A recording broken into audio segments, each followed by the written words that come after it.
Гломазната администрација ќе остане најголемиот товар и за новата влада. Армијата одречи си 150.000 вработени. Не може да се кастри со политичка одлука, ниту пак тоа го дозволуваат законите, вели професорот Борче Давидковски.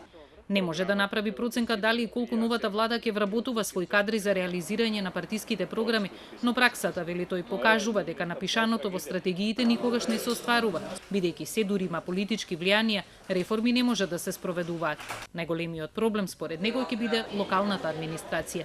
Знаејќи ги нашите услови, знаејќи дека еве за 2-3 месеца имаме локални избори на 15 октомври и така натака, не верувам дека нешто радикално ќе се смени. И оние епитети, условно речено негативни, што ги имаме од Прибе, дека е партизирана, дека е така натака, мислам уште долго време ќе ни останат како епитети на нашата јавна администрација. По локалните избори 15 октомври, мислам дека тогаш, особено на локално ниво, ќе биде масовно примање на партиските поддржувачи, условно речено, и ние фактички ќе имаме и преоптеретена локална администрација, која што за жал, еве, во досегашниот период покажа дека тие се поголем терет отколку што е државната администрација. Од 2008 година до лани заплати и надоместоци на администрацијата биле потрошени над 3,3 милијарди евра, а за оваа година се проектирани рекордни 435 милиони евра. Мандатарот Заев вчера порача вработените да не се плашат за своите работни места. Отпуштања нема да има, но најави решение за вработените кои со години седат дома. Давидковски не верува дека ќе се најде лек за, како што вели, оваа рак рана на општеството и на нашиот политички систем. Гледајќи и владава сега како е составена, мислам дека тој тренд и понатака ќе продолжи и мислам дека многу ја не очекувам дека во тој поглед ќе се реши и понатака имаме луѓе што дома ќе седат, ќе примаат плата, а нема да идат на работа. Новата влада најавува нов даночен систем, што ќе значи персонален данок со 2 стапки, повисоки акцизи за поскапи автомобили и повисок данок на имот. За даночниот советник Павле Гацов, реформи се потребни за фондот за ПИОМ. Мора да престане политичкото зголемување на пензиите, а фондот да се полни со зголемување на придонесите или продолжување на работниот век, вели тој. Никој не го спомнува дека можеби треба да генерираат приходи во касата на фондот и предпријатијата, пошто генерално ние придонесите ги задржуваме од платата. Вработените си го плаќаат тоа. Можеби треба половина или дел да падне на товар на предпријатијата. Фондот за ПИОН и гори, мора да го гаснеме тој случај, бидејќи е сериозен на долг рок е неодржлив. Најавата за враќање на 15% од платениот ДДВ на граѓаните според Гацов бара силни подготовки, за да не ни се повтори искуството на Турција, која не беше задоволна од ефектите. Сосема погрешно би било според мене, повторно би било разлојување, ако за луксузниот автомобил на некој што платил данок 100 единици, му вратиме 15. На некој начин го наградуваме, односно го стимулираме купувањето на такви луксузни производи. Затоа оваа мерка мора да има исклучоци од режимот на враќање да бидат иземени овие најскапи производи.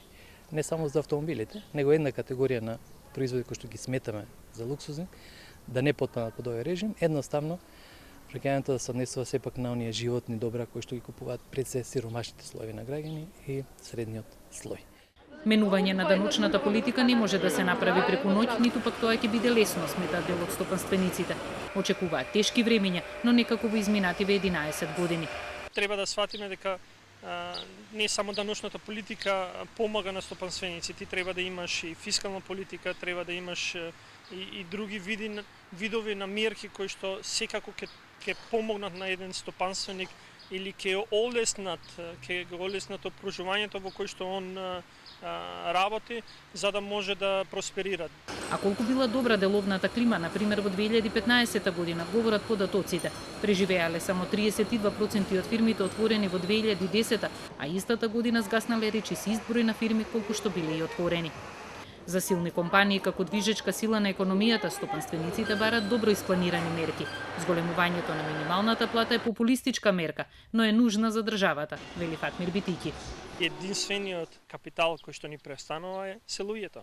И ако нив не ги држиш, не ги мотивираш, веројатно секој стопанственик се соочува со намалена продуктивност, намалена ефикасност, затоа што немаш мотивација. Не можеш, ние сме кажале дека не можеш да промовираш држава за странски инвеститори кога платата која ја зимаат е на прагот на сиромаштија.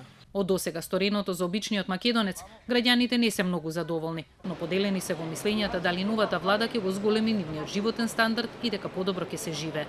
Сметам дека променава ќе донесе позитивни движења, да речам, и дека народот дефинитивно ќе почувствува промена која долго ја чекаме, која ќе не води во просперитет. За овие 20 години, да речем наназад, медицинско лице сум, дека ништо немаме од наша бранша нешто подобро.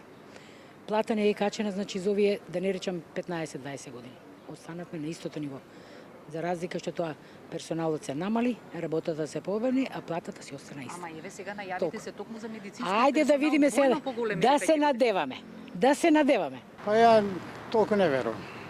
Немам толку, не сум оптимист. Можда и ќе бидам ќе ме разочарат, мислам, не сваѓате. Во серијата мерки со кои СДСМ види враќање на животот во Македонија, спаѓа ефтина струја во викендите, парно да плаќа тој што користи топлинска енергија, укинување на радиодифузната такса, намалување на комуналиите за куќа до 150 метри квадратни.